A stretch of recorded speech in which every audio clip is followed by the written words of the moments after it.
It was January 14th, a cold winter night in New York City. Kelly Ripa, a woman the world has watched laugh every single morning for decades, stood before a crowd at a 92Y ceremony honoring the 55th anniversary of All My Children, and completely fell apart. Not from sadness, not from grief, from gratitude so overwhelming it broke her open. "I would be completely ruined without Judy," she whispered into the microphone, voice cracking. "My husband would not be with me. I couldn't have a family without you." She paused, looked down, wiped her eyes. "You are the one to thank for every good thing that has ever happened to me. I just want to say that out loud. For me, this is nothing new. I am utterly nothing without you."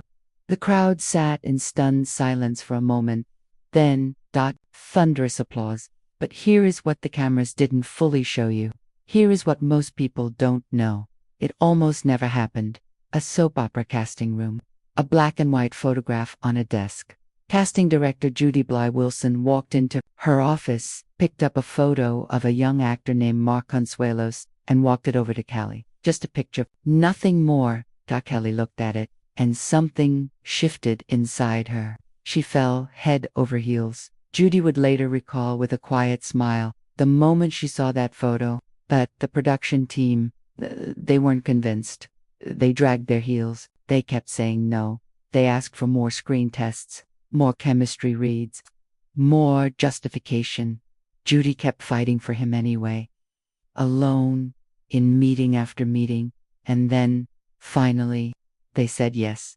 That one decision, that one person refusing to give up is the reason Kelly Ripa has a husband tonight, is the reason 3 children exist in this world, is the reason millions of people turn on their televisions every morning and watch 2 people who are genuinely, madly, deeply in love with each other, all because of a black and white photograph and a woman who believed.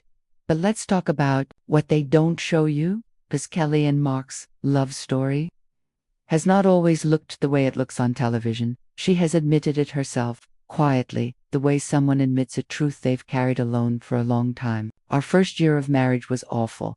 Not complicated. Not difficult. Awful. They were young. They were stubborn. They were 2 people who had fallen in love at lightning speed, a chemistry read, a spark, 6 months of dating, and then suddenly found themselves eloping in Las Vegas in 1996, in a chapel they chose from the Yellow Pages because it had the biggest advertisement. The ceremony lasted 2 minutes. It cost $174.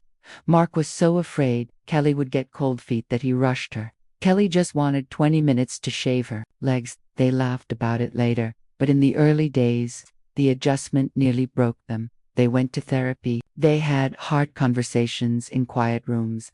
They chose each other actively, deliberately, painfully on days when choosing felt impossible.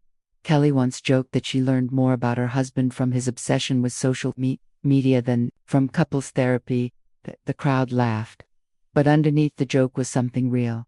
This marriage required work, real work, the kind that happens behind closed doors, away from cameras, in the dark hours of the night when no one is watching. And still, every morning they walk out onto that stage together, and something real and rare passes between them, something you cannot fake, something no producer can write into a script.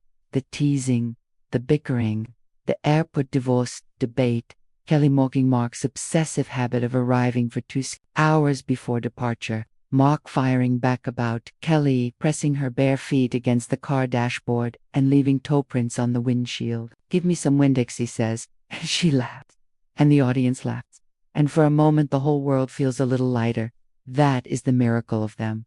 Not the perfect parts, the imperfect parts.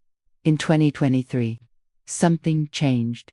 After years of guest co-hosts cycling through the desk beside Kelly after Ryan Seacrest came and went, Mark Consuelos sat down permanently in April 2023, and the show was renamed Live with Kelly and Mark, not Kelly and a guest, not Kelly and a placeholder. Kelly and Mark, finally, after years, his name next to hers. Back at that 92Y ceremony, as the night drew to a close and the applause faded into the soft murmur of a winter room, Kelly said one final thing. She said it slowly, like someone reading from the deepest part of themselves. If it weren't for all my children, I wouldn't have my husband. I wouldn't have my kids. I wouldn't be living this life. She looked out at the audience, at Judy, at the people who had shaped her whole world without knowing it.